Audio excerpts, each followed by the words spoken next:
Salut à tous, c'est Daniel. Pour ceux qui viennent pour la première fois sur ma chaîne, soyez les bienvenus. Et je vous conseille de vous abonner pour ne rien rater des prochaines vidéos. Aujourd'hui, je vais vous parler de toutes ces techniques d'entraînement qui foisonnent de partout. Est-ce du marketing ou y a-t-il une réelle évolution, une réelle différence entre elles? Tout d'abord, un petit peu d'histoire. La musculation qui est apparue à l'Antiquité, au niveau notamment à la Grèce antique, a beaucoup évolué au 19e siècle. Notamment en France avec Hippolyte Tria, qui était un artiste, et qui a créé des exercices basés sur des poids, des poulies, etc.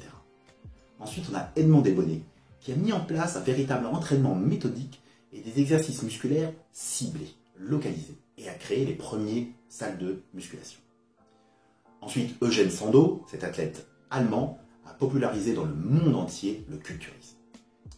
Au XXe siècle, ce sont les frères Weider, qui ont beaucoup popularisé et beaucoup développé la musculation, mettant en place des grands principes d'entraînement, notamment la tension continue et l'entraînement pyramidal. Puis ensuite, au fil du temps, des techniques d'entraînement, des techniques d'intensité sont apparues, telles que l'entraînement en full body, l'entraînement en speed training, c'est-à-dire la répartition par les groupes musculaires, les répétitions négatives, les répétitions forcées, les séries dégressives, les répétitions partielles, les techniques de superset, la technique de pré-fatigue, l'entraînement 5x5, la méthode bulgare, etc.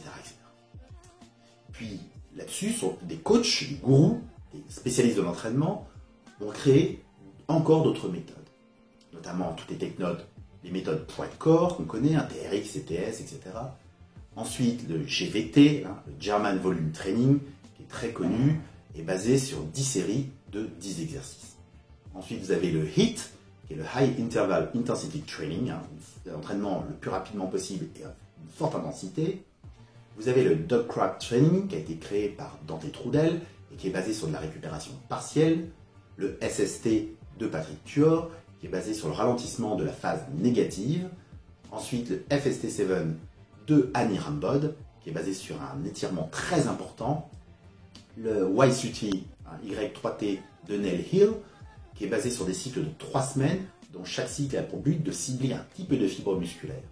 Les fameuses séries géantes de Milos Sarcev, vous avez l'entraînement très spécifique, l'exercice très ciblé de Charles Glass, le Max 7 de nos amis français Eric Favre et René Même, le FTX2 du coach de Los Angeles Eric Brother, et puis le CrossFit, qui est très à la mode en ce moment, qui est apparu il y a une dizaine d'années par Greg Glassman, et qui n'est plus ni moins qu'une combinaison d'exercices de force, de souplesse, d'endurance sous forme de circuit. Donc vous voyez, il y a beaucoup de méthodes, on peut vite être perdu. Mais y a-t-il une méthode meilleure que l'autre? Eh bien non. Toutes ces méthodes, en fait, ce sont vraiment du marketing. Par contre, toutes ces méthodes sont quand même bonnes en soi, parce qu'elles agissent toutes sur les facteurs qui vont faire le développement musculaire. Et quels sont-ils? Et bien, tout simplement, il faut exposer le muscle à un effort qui va permettre de stimuler les facteurs de croissance, l'IGF-1, l'hormone de croissance et puis l'enzyme mTOR. Il faut créer des lésions musculaires qui vont être réparées et donc surcompensées.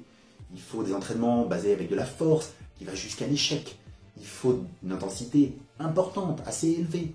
Il faut stimuler l'hypertrophie transitoire, l'effet pump qu'on a pendant l'entraînement et qui va permettre d'apporter ces facteurs de croissance dans le muscle.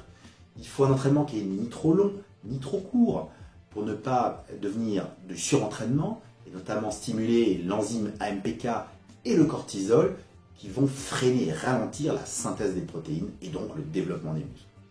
En gros, toutes les méthodes que je vous ai citées avant sont ni plus ni moins des techniques qui permettent d'agir sur ces quelques facteurs qui sont primordiaux pour la croissance musculaire. Voilà, donc le bon entraînement, la bonne méthode, c'est tout simplement celle que vous choisirez, celle qui vous correspond, celle où vous prenez du plaisir. Et avant tout, il faut surtout s'entraîner dur, être sérieux, rigoureux, régulier. Et évidemment, avoir une bonne alimentation. Voilà. Si vous avez aimé, vous pouvez liker la vidéo. Et puis, à très bientôt.